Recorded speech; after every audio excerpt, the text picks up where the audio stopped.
Today should have been a bad day for me because I found out that I'm going to get laid off soon. And this is not the first time this has happened to me, and it probably won't be the last the way things are nowadays. But that should have at least ruined my day. And yet, right after I got the news, I actually felt a form of relief. And it was very strange. It surprised me. Now, I was not surprised by this news. I wasn't expecting it either, but it didn't surprise me that it happened. It's actually happening to several people I work with, and there's really no reason it should be shocking. I'm not going to go into the personal details. And I was planning to move on soon anyway, so this is not exactly catastrophic, which maybe contributed to why I reacted and felt the way I did today. But I went to my boss's office. He just gave me the news matter of factly. He wasn't smug about it. He wasn't apologetic about it. There was no sorry. There was no chit chat, no explanation. It was just, this is what's happening. Sign this paper and off you go. And I took it fine. I wasn't upset. I wasn't shocked. I didn't look sad or sound sad. I wasn't sad. And I got back to my office, and a really strange thing happened. I felt pretty good. I went over to my window and looked outside, and the world looked different than it had looked in a long time. The sky looked bluer. The clouds looked whiter and puffier. The whole world for a few moments seemed brighter and more vibrant than it has seemed to me for a long time. And the sun sort of peeked through the clouds when I was looking out the window, so that was very fitting. And it seemed strange. I mean, it even surprised me. And I realized what the feeling was, because at this point I hadn't even really said anything to myself. But the feeling felt familiar, and I remembered where it came from. And it came from back in my 20s when I was in a really bad job after college. I'm a millennial. I graduated in the middle of the Great Recession, and it took me months to get just a crappy job after college. And I stayed at this garbage job for 2 years, during which time I tried to go above and beyond. I tried to prove myself. I tried to make something of it, and it just wasn't happening. It was a very nasty workplace, a toxic workplace with nasty people, tons of backstabbers, a lot of corporate politics, things like that. And the pay was garbage. There were no benefits. It was just really, really bad. And that was all I could get after college back then. And we're talking around getting close to 20 years ago now. And things got to a difficult point where the management just kept giving me a hard time over nonsense. And I, of course, kept defending myself. And eventually I just got tired of it. And one day I just walked out on it. I didn't give them a 2-week notice. I just walked out, to the shock and chagrin of the HR. And I will never forget, as long as I live, that I walked back to my car and left, and I felt free. I felt like there was possibility. The world seemed brighter, and I told myself again and again that I was going to make my life better. I was going to get more out of life than that, or I was going to die trying. At that point, it was a feeling that turned into a decision. At that point, it was just, I'm going to improve my life, or I'm going to die trying. And that's an easier feeling to have in your 20s when you don't have anything and you haven't built anything and you don't really have much to lose. I'm a lot older now, and I haven't had that feeling in a long time, like, until today. And then, of course, a few minutes later, I started thinking about my bills, my expenses, finding a new job. And this was not the worst news anyway, because I was planning to find a new job anyway. It's just that, now I don't have the cushion of this job to fall back on just in case. But again, that's not what the plan was, regardless. And I'll be able to get through a while without a job regardless if I really have to. I have a little saved up, and I have an emergency fund. So, I'm usually good at planning like that. Um, but back in my 20s, when I quit that crappy job, I had a little bit of money. I'd managed to make a little bit of money and squirrel it away. And of course, that helped. Actually, I did use some of that money to fund my next plan and adventure in life, which is a long story. But other than a little bit of startup money saved, I didn't really have anything back then, and I have a little bit more now. And this is one thing too that you have to think about when you're in your 20s, is that if there's something in your life you really need to do, you need to probably do it before you hit your 30s. Now, I'm talking about greater purpose type stuff. Maybe there's some, business idea you have that you think the world really needs, or you want to write that great novel, or do some kind of artistic, creative, imaginative project that may not make you any money, but it's something you will have to totally devote yourself to. And if you wait until you have a more steady job in life and more bills and expenses and maybe a wife and kids, then you're never going to do it. So it's important that you do those really important, personal mission type things when you're in your 20s. Now, hopefully that is a way to make money as well, or at least ties into it, or helps you develop the skills that will help you make money later in your 20s and in your 30s and beyond. But anyway, I would like to think that, your 30s is not too late to do some things that have deep meaning for you and give you a sense of purpose and send you on that great adventure of life. And this is what I really feel in my heart of hearts that life should be. Life should be about the great adventure. And it should be about doing good along the way and helping others while also making your own life better. And of course, it's really good if that can be turned into an actual life and a future, and not just a period of time in your young adulthood, if you can. Now, most people are not going to be able to do that, and I certainly haven't either. I had a period of time in my life where I was on the great adventure and it ended, and it somehow morphed or mutated into whatever this is now.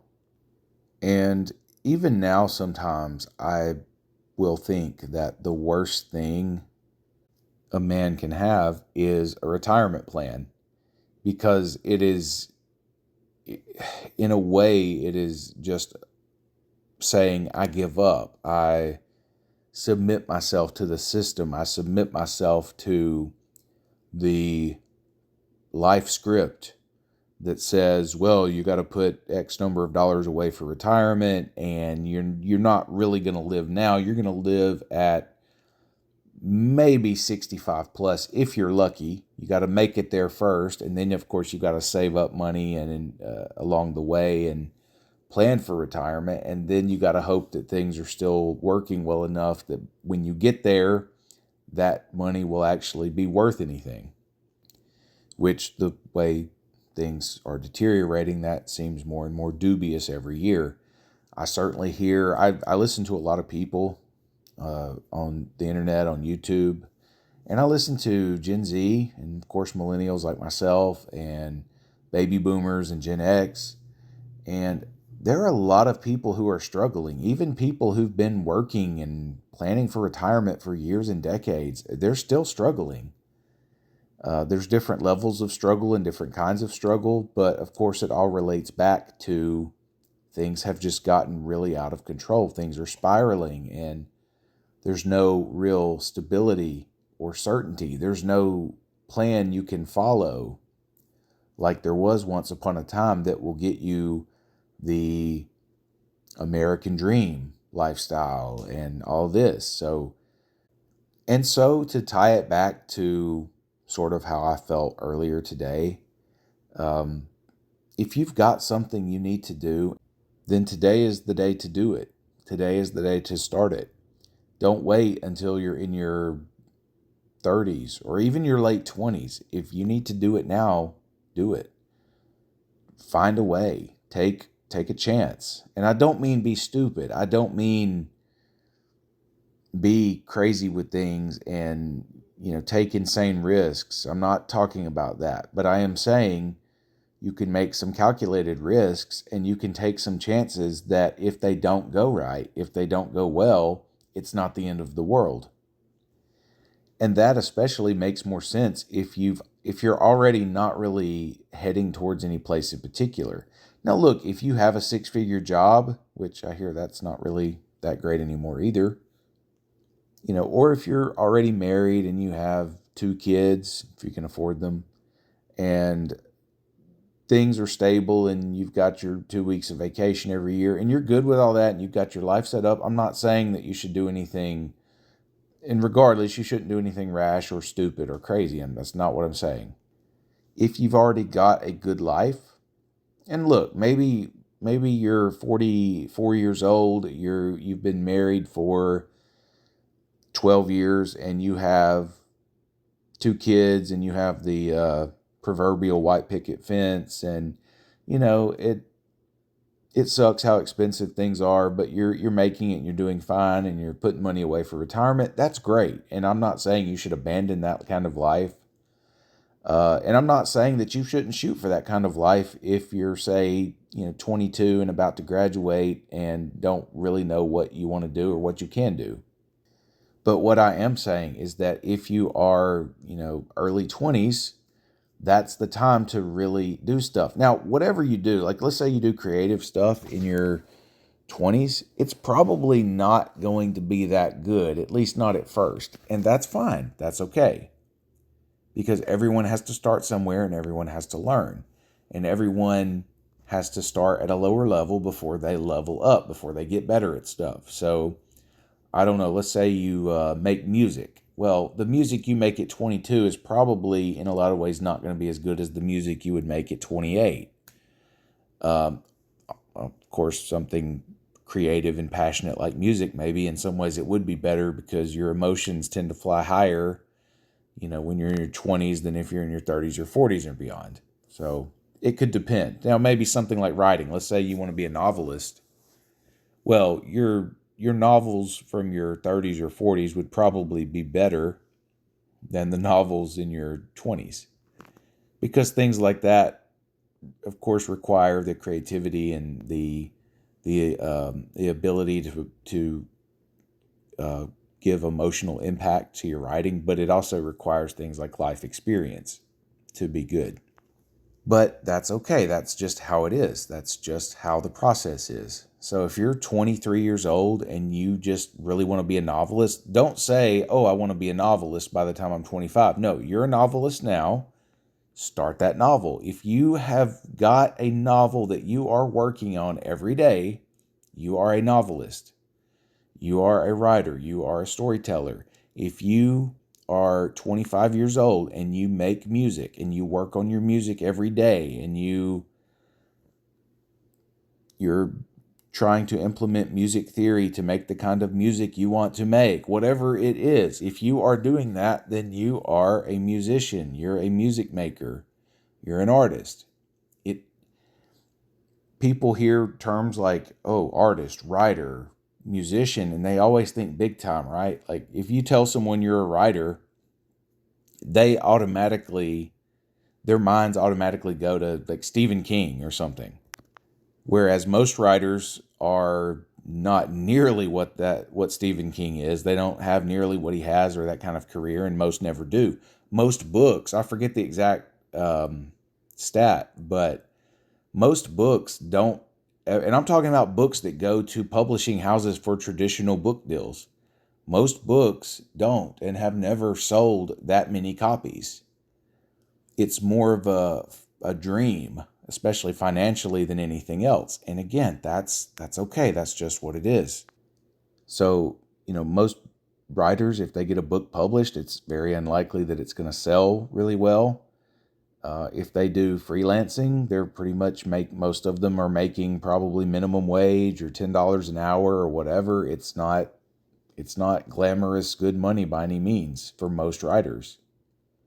If you are doing something in the visual arts, or maybe you're a social media presence or a YouTuber or whatever, you probably don't have this big studio that's fancy and has just all the perfect right tools for what you want to make, and you're doing like Mr. Beast level videos. I don't watch Mr. Beast, but I know it's kind of like big on the production values and all that.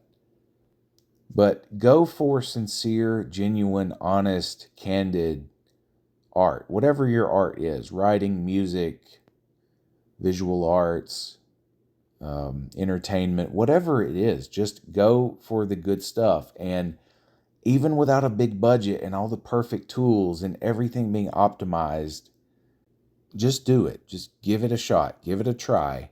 And you're probably never going to make it big. Maybe if you're lucky, you get a side income or whatnot. But even if that didn't happen, at least do something you care about and you want to do, because there will come a time in your life when you really won't be able to anymore. Or at least it won't come as easily. You won't have as much time. You won't have as much energy because you'll have more responsibilities and more bills and all this stuff. And also, look, if you're not in your 20s anymore, if you're not young anymore, if you're in your 30s, 40s, 50s, and you still want to do, you just really in your heart of hearts want to do something that you didn't get to do when you were younger, you should do it now. And yeah, the reality is probably that you won't be able to put 40 or 30 or 20 hours a week into it. But maybe start with 2 or 3 hours per week as a hobby. And you know what? Hobbies need to make a comeback anyway. Have you noticed that people don't have hobbies anymore? That's probably another video I should make. But start there. Start where you can. You have to start where you are anyway, so just do what you can. 2 to 3 hours a week on creative stuff, creative hobbies that maybe could lead to a bigger dream. Why not do that? You're going to be tired, sure, but you're going to be tired anyway. Might as well be tired with your brain still turned on and a dream in your heart, right? So anyway, I hope whatever your dream is that you're gonna reach out and get it, and at least try it, make something of it, and try not to stress or worry or be anxious so much. Just do what you can. Try to keep moving forward. Even those small steps, they really add up. And I do speak from experience in that, and they add up in everything. In every area of your life, the small steps are going to add up into something greater. Thank you for listening, and I would love if you would share some thoughts in the comments about a time in your life when you really felt inspired to go for your dreams or pursue some hopes, or just to even hold on to hope when it seemed like you couldn't anymore. Because especially in unstable, precarious times like this is when we need to hold on to hope more than ever. Anyway, if you like these kinds of topics, please like and share and subscribe and all that stuff, and it would help me out and make it a little easier to keep doing what I'm doing. And I hope you've gotten something good out of it, and see you on the next one.